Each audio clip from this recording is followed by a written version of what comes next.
How you are finding it? Miranda House like इतने लोगों का ड्रीम होता है कि वहाँ पे पढ़ना। कैसा लग रहा है आपको वहाँ पे? सर बहुत अच्छा लग रहा है और मेरे लिए भी बहुत अनबिलीवेबल है कि मैं एनआरएफ रैंकिंग 1 के कॉलेज में हूँ। जिन्होंने लास्ट ईयर के सीयूटी में बहुत धमाल मचाया है, 99.5 परसेंटाइल से ज़्यादा परसेंटाइल पाया। राजस्थान के कंटेक्स्ट में तो जनरली ऐसा माना जाता है कि लड़कियों को इतना पढ़ाई में एनकरेज नहीं राइट। किया जाता है। ऐसा है राजस्थान में कि बीइंग अ गर्ल आपको बाहर पढ़ने जाने की अलाउंस नहीं मिलती है। उन्होंने मुझे कभी ऐसा फील नहीं होने दिया कि मैं लड़की हूँ तो मैं ये नहीं कर सकती हूँ। सर मैं सिंगल चाइल्ड, मेरे पापा नहीं है। पापा को क्या हुआ? सर जब मैं 1 ईयर की थी तो पापा passed away due two diabetes. अकेले मदर ने कैसे किया? सर मम्मा तो मतलब मेरे लिए लिटरली सुपर वुमन ही है। आपका जो सफ़र है बहुत इंस्पायरिंग है। उन्होंने बोला कि सीयूईटी अड्डा के रिजल्ट्स बहुत अच्छे हैं क्योंकि उन्होंने देखा था यूट्यूब पे। उससे मैंने थोड़े वन शॉट्स देखना स्टार्ट किया एंड देन फिर मैंने प्रतिज्ञा 2.0 बैच ले लिया। बहुत अच्छी, शी इज़ इंग्लिश क्वीन। सबसे अच्छा पार्ट है वो इसकी अफोर्डेबिलिटी। मतलब हर कोई इसको ले सकता है और ऐसा भी नहीं है कि अगर वो अफोर्डेबल दे रहे हैं तो वो क्वालिटी में कुछ कॉम्प्रोमाइज़ कर रहे हैं, ऐसा बिल्कुल भी नहीं है। क्वालिटी एजुकेशन और एक बहुत अफोर्डेबल प्राइस पे, दैट्स द बेस्ट थिंग। कोई भी चीज़ ऐसी नहीं होनी चाहिए जिनको पुल बैक करे कि नहीं अफोर्डेबिलिटी या कोई भी चीज़, कभी भी ऐसा नहीं होना चाहिए। तो वो अड्डा कर रहा है कम्प्लीटली।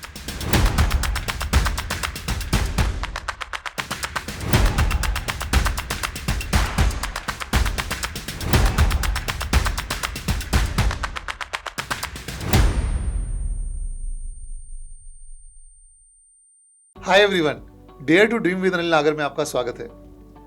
तो आज हम बात करने वाले हैं सीयूटी एग्ज़ाम के बारे में और आपको मिलवाने वाले हैं एक ऐसे पर्सन से जिन्होंने लास्ट ईयर के सीयूटी में बहुत धमाल मचाया है। उन्होंने 99 परसेंटाइल से ज़्यादा स्कोर किया ज़्यादातर सब्जेक्ट्स में।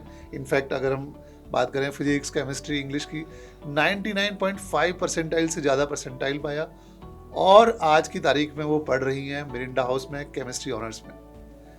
तो चलिए आपको मिलवाते हैं कृति से। कृति, आपका शो में बहुत बहुत स्वागत है। Thank you so much sir for having me. Kriti, how you are finding it? Miranda House like इतने लोगों का ड्रीम होता है कि वहाँ पे पढ़ना। कैसा लग रहा है आपको वहाँ पे? सर बहुत अच्छा लग रहा है और मेरे लिए भी बहुत अनबिलीवेबल है कि मैं एनआरएफ रैंकिंग 1 के कॉलेज में हूँ। बट आपने सोचा था जब आप सीयूटी की तैयारी कर रहे थे कि मुझे मिरिंडा हाउस मिल जाएगा? नहीं सर, तो टू बी ऑनेस्ट मैंने बिल्कुल भी नहीं सोचा था कि मुझे मिरांडा हाउस मिलेगा। मैं सिर्फ ये होप कर रही थी कि डीयू का कोई भी कॉलेज मिल जाए, कोई भी कैंपस मिल जाए, बस दिल्ली यूनिवर्सिटी मिले। मिरांडा हाउस का तो नहीं सोचा था। नहीं, सच में मुझे लगता है कि बहुत बार जब मैं बच्चों से मिलता हूँ अलग अलग कॉलेजेस के, डीयू के बहुत सारे बच्चे हमारे यहाँ पे आते हैं, फ्रेशर ज्वाइन भी करते हैं और अलग अलग कंटेक्स में मिलना होता है। बट जो क्वालिटी मिरिंडा हाउस के बच्चों में है या जो वहाँ से पास आउट होते हैं, I think that is very very unique. And मुझे लगता है कि उसका जो रीज़न है वो है कि वहाँ पे बच्चे ही इतने अच्छे आते हैं। Yes, sir. जो एंट्री है वही इतना अच्छा है। एनीवेज करती, आपके बैकग्राउंड के बारे में जानना चाहेंगे क्योंकि जो मुझे जो थोड़ा मैं आपके बारे में पढ़ रहा था और जानने की कोशिश कर रहा था, तो मुझे लगता है कि आपका जो सफ़र है बहुत इंस्पायरिंग है। तो सभी लोगों के लिए आप थोड़ा बताइए कि आपका बैकग्राउंड क्या है, आप कहाँ से आते हैं, फैमिली बैकग्राउंड क्या है? Okay, so I am Kriti and I am from Dungarpur Rajasthan. So मैं राजस्थान के एक छोटे से डिस्ट्रिक्ट डूंगरपुर से बिलोंग करती हूँ। मेरी फैमिली में मेरी मम्मा, दादाजी एंड दादी हैं और मैंने अपनी स्कूलिंग भी पूरी राजस्थान डूंगरपुर से ही कंप्लीट की है। तो कृति, राजस्थान के कंटेक्स्ट में तो ऐसी बहुत सारी चीज़ें हम सुनते हैं और हमारे अक्रॉस प्लेटफॉर्म्स पे कि जनरली ऐसा माना जाता है कि लड़कियों को इतना पढ़ाई में एनकरेज नहीं किया जाता है, लड़कों को जनरली प्रायोरिटी भी दी जाती है। तो आपके साथ कैसा रहा? आप जब पढ़ाई कर रहे थे तो आपके घर में किस तरह का सपोर्ट सिस्टम था, या कभी आपको लगा कि बीइंग अ गर्ल आपको थोड़ा अनफेयर, आपके लिए चीज़ें अनफेयर हैं? सर है, ऐसा है राजस्थान में। मतलब मैं ऐसे जनरलाइज नहीं कर रही हूँ बट हाँ मैंने कई बार देखा है कि बीइंग अ गर्ल आपको बाहर पढ़ने जाने की अलाउंस नहीं मिलती है। बट मुझे थैंकफुली मेरी फैमिली ने बहुत सपोर्ट किया था। उन्होंने मुझे कभी ऐसा फील नहीं होने दिया कि मैं लड़की हूँ तो मैं ये नहीं कर सकती हूँ या मैं बाहर नहीं जा सकती हूँ। मैं हमेशा से हर को करिकुलर में भी पार्टिसिपेट की हूँ, चाहे कोई भी समर कैंप्स हो, कोई भी चीज़ हो, हमेशा मुझे उसमें आगे ही रखा है। बट अगर आप ये राजस्थान के कॉन्टेक्स्ट में बोलते हैं तो हाँ, ये बिल्कुल सही है, एक अनफेयर रहता है गर्ल्स के साथ में कि उन्हें अलाउ ही नहीं किया जाता है, इवन दो वो काफ़ी केपेबल हैं चीज़ें करने के लिए, फिर भी उनको अलाउ नहीं करते हैं जस्ट बिकॉज वो गर्ल है। अभी स्टिल डेवलप हो रहा है बट कम्प्लीटली नहीं हो पाया है अभी। आपकी फैमिली में और कौन कौन है, भाई बहन, पेरेंट्स? नहीं सर, मैं सिंगल चाइल्ड हूँ। आप सिंगल चाइल्ड हैं? Yes sir. और आपके पेरेंट्स क्या करते हैं? सर मेरे पापा नहीं है एंड मम्मा मेरी टीचर है। पापा को क्या हुआ? सर जब मैं 1 ईयर की थी तो पापा passed away due two diabetes. तो फिर जो पूरी आपकी पढ़ाई, सारी चीज़ें जो हुई फिर वो कैसे हुई? अकेले मदर ने कैसे किया? सर मम्मा तो मतलब मेरे लिए लिटरली सुपर वुमेन ही है, क्योंकि आई नो उन्होंने बहुत स्ट्रगल किया है एंड मुझे यहाँ तक लाने के लिए भी उन्होंने बहुत ज़्यादा स्ट्रगल किया है। तो उन्होंने मतलब एज मदर और फादर दोनों का रोल हमेशा से निभाया है एंड मेरे दादाजी एंड दादी भी इतने सपोर्टिव हैं, तो मैं उन्हीं की वजह से आज यहाँ तक भी आ पाई हूँ सर, बिकॉज नहीं तो वो पॉसिबल हो ही नहीं पाता।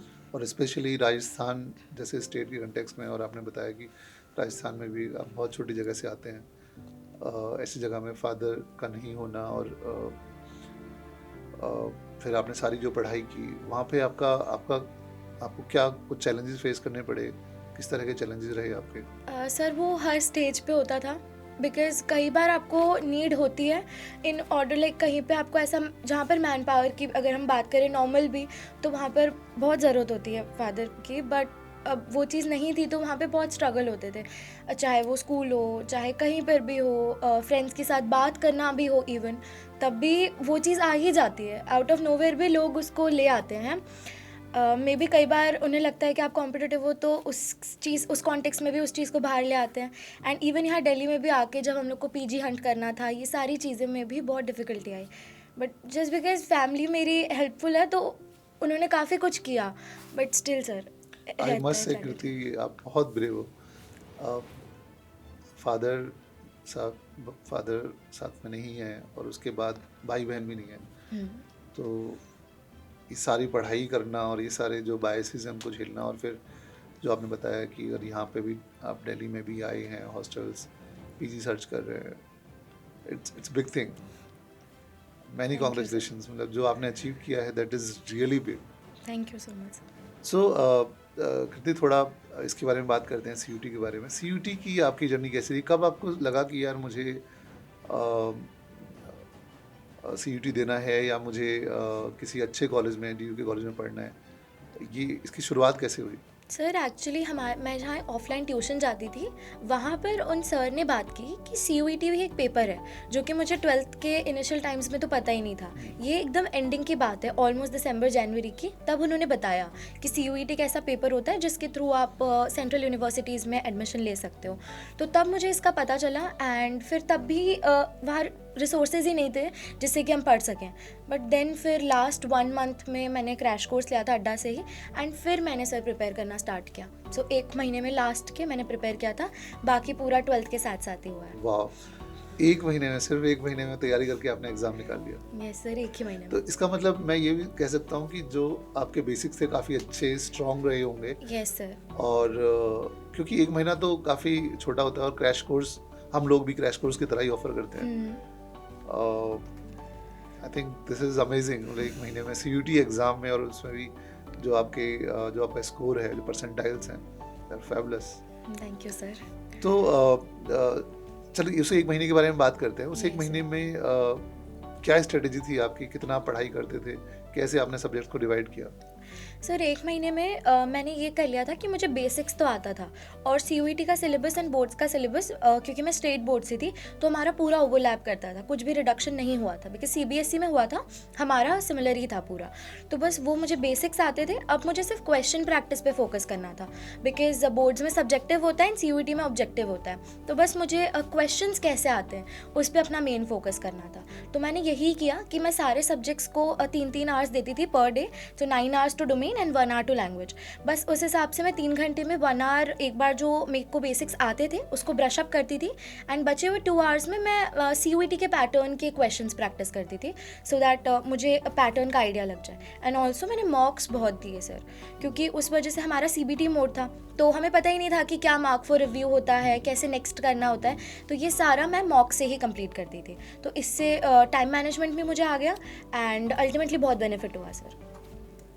और जब आप एग्जाम देने गए तब आपको लग रहा था कॉन्फिडेंट एकदम कि हाँ नहीं सर, छोड़ देंगे, नहीं लग रहा था? नहीं। तो ये बहुत सारे बच्चों के लिए है कि जब हम तैयारी कर रहे होते हैं तो ठीक है हम मेहनत कर रहे होते हैं, लेकिन मन में फिर भी रहता है कि यार अभी यस सर, शायद हमारी प्रिपरेशन उतनी है नहीं है, पता नहीं। यस सर, एग्जैक्टली वही, क्योंकि सब बच्चों ने ऑलमोस्ट 1 साल से किया है एंड कई लोग तो ड्रॉपर्स भी थे, तो मुझे था कि इतना कंपटीशन, मैंने सिर्फ 1 महीना पढ़ा है तो शायद नहीं हो पाएगा, हमें किसी को भी इतना फेथ ही नहीं था कि हो जाएगा, बट फिर हो गया।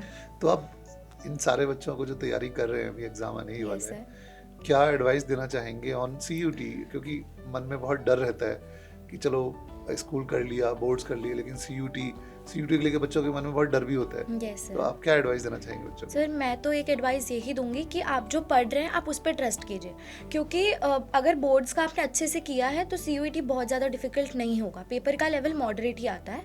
एंड दूसरी चीज़ PYQs को ज़रूर से कर लें, क्योंकि जिन्होंने PYQs किया उनका इतना बेनिफिट होगा, क्योंकि इतने रेपिटेटिव क्वेश्चंस आ जाते हैं पेपर में, तो आपको लगेगा कि अगर आपने PYQs अच्छे से किए हैं तो आपका पेपर अच्छा होगा, स्कोर भी अच्छा आएगा। और बस ट्रस्ट करो अपने आप पे, क्योंकि अगर आप पेपर में जाके नर्वस हो गए तो वहाँ पे 1 घंटे में क्वेश्चंस छूट जाएंगे, तो फिर आते हुए भी आपका लॉस हो जाएगा। सो जस्ट अपने आप पे बिलीव करो, दैट्स इट। राइट। तो कृति आगे क्या प्लान है? अब आप यहाँ पढ़ाई कर रहे हैं, आगे आपने क्या सोचा है, क्या बनना चाहते हैं? सर मैं UPSC को टारगेट करना चाहती हूँ आगे जाके, an IAS officer. As officer. तो आपने ऑलरेडी प्रिपरेशन शुरू कर दिया? नहीं sir, may be from 2nd year. Okay. और IAC क्यों? सर जस्ट बिकॉज मुझे एडमिनिस्ट्रेशन बहुत अच्छा लगता है, तो इसी वजह से कि एडमिनिस्ट्रेशन एक ऐसी फील्ड है जो कि मुझे बहुत पसंद है, इस वजह से sir. Okay. No, this is very inspiring, very very inspiring Kriti. आप जैसे लोग अगर एडमिनिस्ट्रेशन में आएंगे और इस तरह की पोस्ट पे आएंगे तो मुझे लगता है कि हमारी पूरी व्यवस्था इम्प्रूव होगी, पूरा सिस्टम इम्प्रूव होगा, बिकॉज आप ग्राउंड से आए हैं, बिल्कुल एक राजस्थान की छोटी जगह से, और आपने जिस तरह स्टेप बाय स्टेप जर्नी की है, this is very inspiring for everyone. Thank you sir. तो कृति एक और मैं आपसे क्वेश्चन पूछना चाहूँगा कि Yes, जब आप तैयारी के बारे में सोचा, आपने अड्डा के प्लेटफॉर्म पे आप कैसे लैंड किए, कैसे पता लगा आपको अड्डा के बारे में? सर वही, जैसे जो मेरे ट्यूशन वाले सर थे, उन्होंने CUET के बारे में बताया, तो कुछ टाइम बाद मैं उनके पास गई कि सर मुझे कुछ रिसोर्सेज बताइए आप, जिससे कि मैं भी CUET क्रैक कर पाऊँ। तो उन्होंने बोला कि CUET अड्डा के रिजल्ट्स बहुत अच्छे हैं, क्योंकि उन्होंने देखा था YouTube पे। तो फिर वहाँ से मैंने YouTube रीच आउट किया, उससे मैंने थोड़े 1 शॉट्स देखना स्टार्ट किया, एंड देन फिर मैंने प्रतिज्ञा 2.0 बैच ले लिया। ओके। Yes sir. तो कैसा रहा आपका एक्सपीरियंस सर, और क्या बहुत अच्छा। शेड्यूल क्या रहता था? सर एक्सपीरियंस बहुत अच्छा था, स्पेशली गजेंद्र सर, उन्होंने मुझे बहुत ज़्यादा सपोर्ट किया था। मैं कभी भी उनको कॉल करती थी, सर ने हमेशा मेरा कॉल का आंसर भी किया, एंड हर स्टेप पे उन्होंने बहुत हेल्प की, बीट प्रेफरेंस लिस्ट या कुछ भी डाउट था, सारा कुछ उन्होंने बताया। एंड स्केड्यूल मैं ऐसे करती थी कि 3 hours to each domain, and मैं एक नाइट आउल थी, तो मैं अपना दिन स्टार्ट 11 AM से करती थी एंड एंड ऑलमोस्ट 3-4 तक कर लेती थी। तो 3 आवर टू ईच डोमेन, जिसमें 1 घंटा में बेसिक्स कवर करती थी फ्रॉम लेक्चर्स ओनली, जो प्रतिज्ञा 2.0 के लेक्चर्स होते थे उससे मैं कवर कर लेती थी, एंड 2 घंटे में जो टीचर्स DPP देते थे, PYQs देते थे, उन्हें मैं उस 2 आवर्स में कंप्लीट करती थी। एंड फिर इंग्लिश करती थी मैं रुबैका मैम के लेक्चर्स से, सो वो मोर देन इनफ था मेरे लिए कि इंग्लिश कैसी थी, स्पेशली रुबैका मैम? बहुत अच्छी सर, बहुत अच्छी, शी इज़ इंग्लिश क्वीन, तो उनसे अच्छा तो नहीं पढ़ा सकते। आपके परसेंटाइल भी 99.6 आपने बताया। यस सर, बहुत अच्छा उन्होंने पढ़ाया, एंड वो बहुत टू द पॉइंट पढ़ाते हैं कि जो पेपर में आएगा, मैम के वीडियोस अगर आपने देख लिया तो बस उससे बाहर नहीं आएगा पेपर, गारंटी हो जाती है। तो मैं चलिए और क्वेश्चन पूछना चाहूँगा आपसे। तो बेस्ड ऑन योर एक्सपीरियंस, क्या आप बाकी लोगों को CUT अड्डा रिकमेंड करना चाहेंगे? For sure sir, for sure, बिल्कुल। मतलब अगर आपने एक बार ले लिया एंड आपने रिलीजियसली फॉलो किया उस चीज़ को, सिर्फ बैच लेने से नहीं हो पाएगा। अगर आपने प्रॉपर जो टीचर्स बताते हैं उस स्ट्रैटेजी को फॉलो किया तो फॉर श्योर आपका सिलेक्शन हो जाएगा, बिकॉज हमारा भी हुआ है तो आप लोगों का भी हो जाएगा, इट्स नॉट दैट डिफिकल्ट। तो कृति एक और इसी में फॉलो ऑन क्वेश्चन ये पूछना चाहूँगा कि आपने बताया आपको अच्छा लगा और बहुत सारी चीज़ें यहाँ पे आपने सीखी। बट अगर आपको पिन पॉइंट करना है कि यार CUET अड्डा का सबसे अच्छा पार्ट आपको क्या लगा, तो क्या कहेंगे आप? यस सर, तो जो सबसे अच्छा पार्ट है वो है इसकी अफोर्डेबिलिटी। मतलब हर कोई इसको ले सकता है, और ऐसा भी नहीं है कि अगर वो अफोर्डेबल दे रहे हैं तो वो क्वालिटी में कुछ कॉम्प्रोमाइज़ कर रहे हैं, ऐसा बिल्कुल भी नहीं है। क्वालिटी एजुकेशन और एक बहुत अफोर्डेबल प्राइस पे, दैट्स द बेस्ट थिंग। क्योंकि अफोर्ड करना में भी 20-30,000 के कोर्सेज पॉसिबल नहीं हो पाता है बहुत लोगों के लिए। सो एक इतना अफोर्डेबल प्राइस देना बहुत सही चीज़ है। I totally agree. हमारी कंपनी का मिशन ही ये है कृति कि how we make high quality education affordable to masses so that everyone can dream big, everyone has a hope, everyone can think that they can achieve big things, and इसमें दो ही चीज़ें matter करती हैं कि आप हाई क्वालिटी एजुकेशन कैसे दें so that there is no compromise and is relevant, it is to the point, it really helps. And second thing जो सबसे इम्पोर्टेंट है वो है कि how we make it more and more affordable so that everybody can afford it. And I am really happy to hear this from you that this is something which kind of helped you in a way, and which you believe that this is one of the good part about it. Yes sir, वही जैसे series का नाम भी है dare to dream. सो वही है sir कि dream सबको, मतलब सबको हक होना चाहिए कि वो ड्रीम कर सके ना। कोई भी चीज़ ऐसी नहीं होनी चाहिए जो उनको पुल बैक करे कि नहीं, अफोर्डेबिलिटी या कोई भी चीज़ कभी भी ऐसा नहीं होना चाहिए। तो वो अड्डा कर रहा है कम्प्लीटली उस चीज़ My को। dream is that